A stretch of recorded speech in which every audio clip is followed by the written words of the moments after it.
Ladies and gentlemen, Joel Geiderman, Vice Chairman of the United States Holocaust Memorial Council.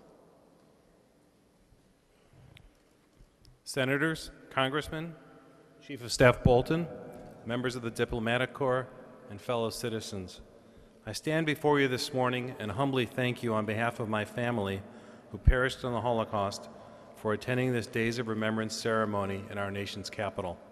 There are no words to express my gratitude to you on their behalf for being here today.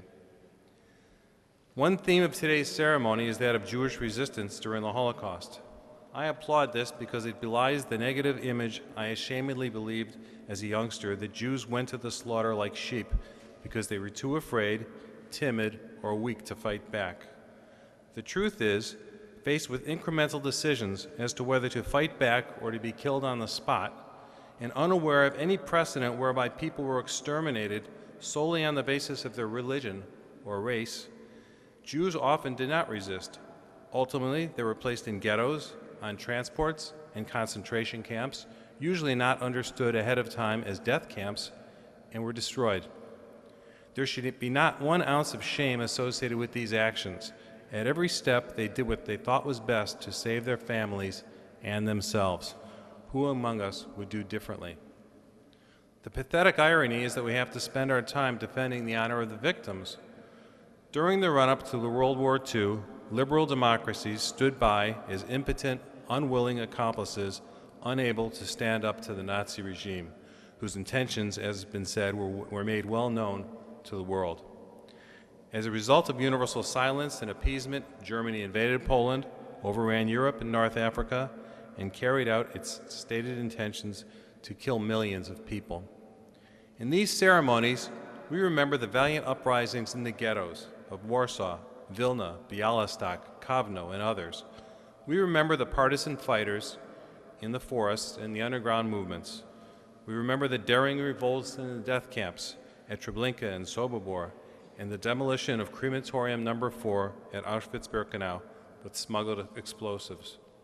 In 1943, a precious few would try to help the Jews of Europe, the Danes, the Bulgarians, and a tiny village in France called Le Chambon. While noble, these efforts were too little and too late. Largely, the world stood by and watched innocent people perish, similar to the responses we have witnessed in similar situations since. Recently at Yad Vashem in Israel, President Bush challenged the decision of the Allies not to bomb the tracks of Auschwitz, a decision that undoubtedly cost the lives of thousands of human beings, including my grandparents and 2 young uncles. I applaud President Bush, and I recently thanked him personally for his comments. Josh, I would appreciate it if you would reconvey my sentiments to him. He has been a great friend of our museum and a great champion of Holocaust remembrance.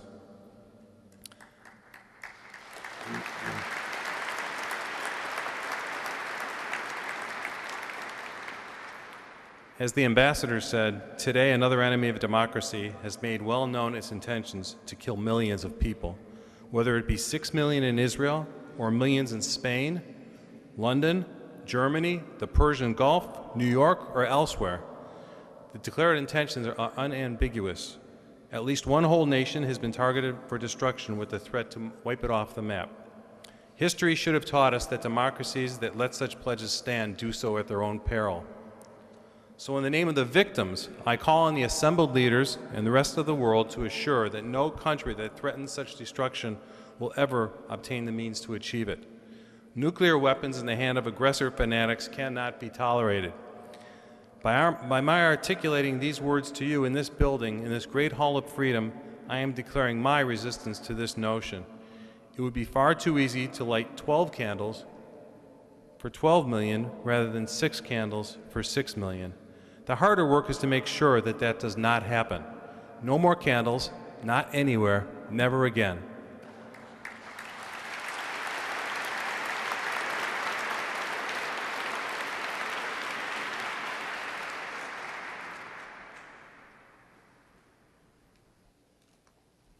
Assisting us with the candle lighting today is Midshipman Justin Barden, a senior at the United States Naval Academy. Midshipman Barden has worked with museum educators to incorporate the lessons of the Holocaust as a key component of the Naval Academy's character development program.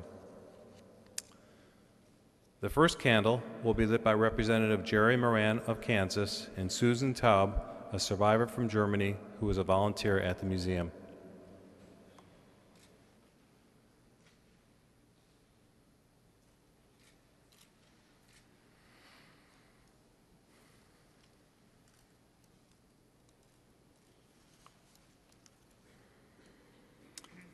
The second candle will be lit by Representative James Clyburn of South Carolina and Samuel Steinberg, who was born in Poland and lost his family in the Holocaust.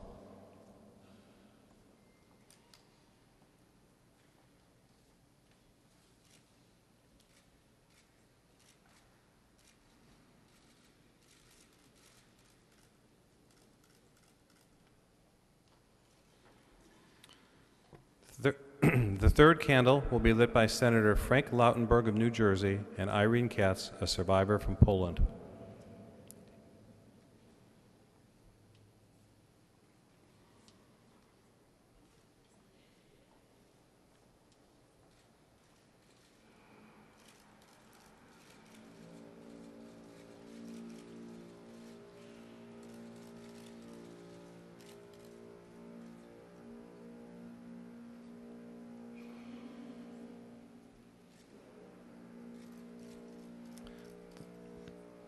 The fourth candle will be lit by Senator Dianne Feinstein of California and Henryk Schwartz, a survivor from Poland.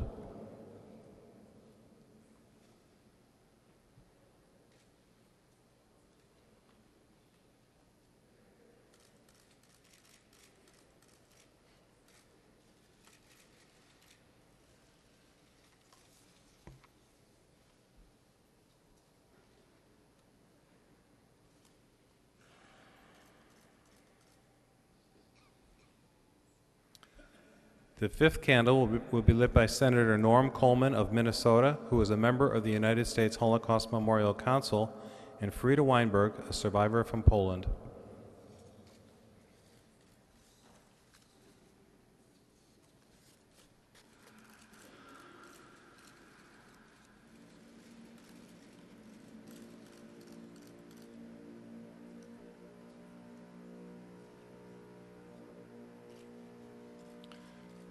The sixth candle will be lit by Senator Wayne Allard of Colorado and Chris Lerman, a survivor from Poland, whose husband, the late Miles Lerman, also a survivor, was chairman of the United States Holocaust Memorial Council from 1993 to 2000.